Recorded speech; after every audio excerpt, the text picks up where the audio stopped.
It's now halfway through 2015 and I thought I'd give you a progress report. You've probably noticed that I've somewhat neglected this channel. My two main ones have been taking up a lot of my time recently. For kliksphilip, I have been slowly collecting and compiling all of the old games that I made into one big, definitive download collection.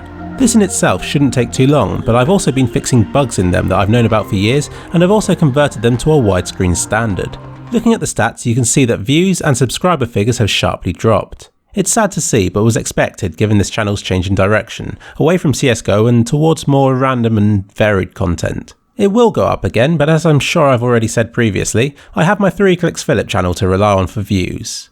Although viewing figures for kliksphilip have also gone down. I'm all too aware that I'm happy to blow my own trumpet when things are going well, so it's only fair that I tell you when bad things happen as well. And the drop was significant.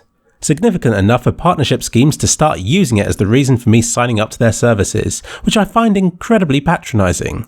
To be fair, I released a fair few videos in the month and there were a couple of very good ones, but from my point of view, my heart wasn't into it. I've reached the top of CSGO's Reddit page with almost every video that I've released in July so far by making content about current events. I studied a controversial match in a recently played grand final. I've done a number of analysis videos that have been requested on Reddit and, of course, I got involved with the whole Frankie situation. I thought that I should clear this up for people who aren't familiar with what's going on. Frankie made a video claiming that he could bunny hop. A number of people from the CSGO community pointed him out for this, saying that he was likely cheating in some way. I was aware of this situation, but didn't like to get involved in matters such as these because I prefer stuff that I can analyse properly, rather than trying to judge someone from a single clip. So I did nothing.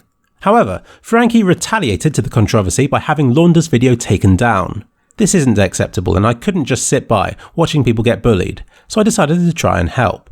I noticed that Frankie was claiming that his Logitech G700S had a scroll wheel feature that helped him to bunny hop. I know for a fact that it doesn't since I bought the same mouse a while ago to test the feature out for myself. I had found a way of getting involved. The video played to my strengths, educated the CSGO community, and provided irrefutable proof that at least part of Frankie's statement was false. I also released a second video asking the community to try and repeat Frankie's bunny hopping.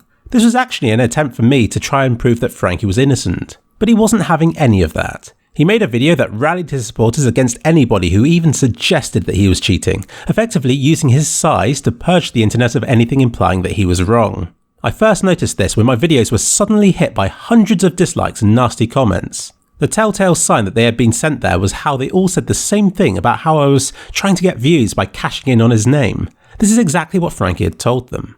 There is no reasoning with people like that. They haven't looked into the situation. They don't care about the evidence and wouldn't recognise it if they saw it.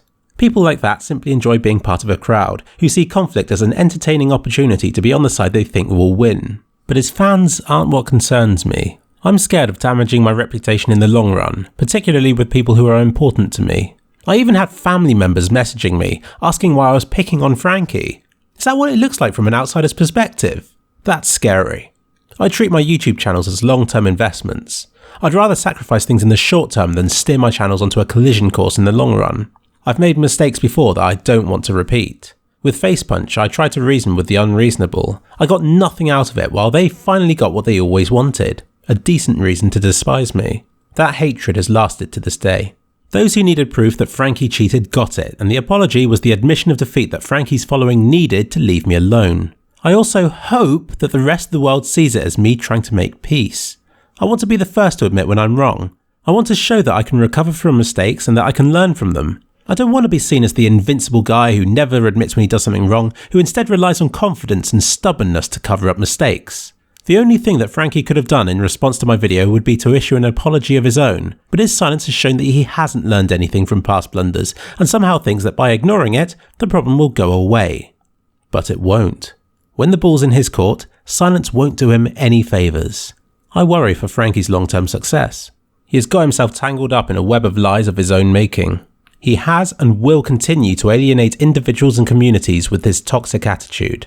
While he's doing well for himself right now, it will only be a matter of time before everything collapses around him and he'll find that there's no one left to rush to his aid.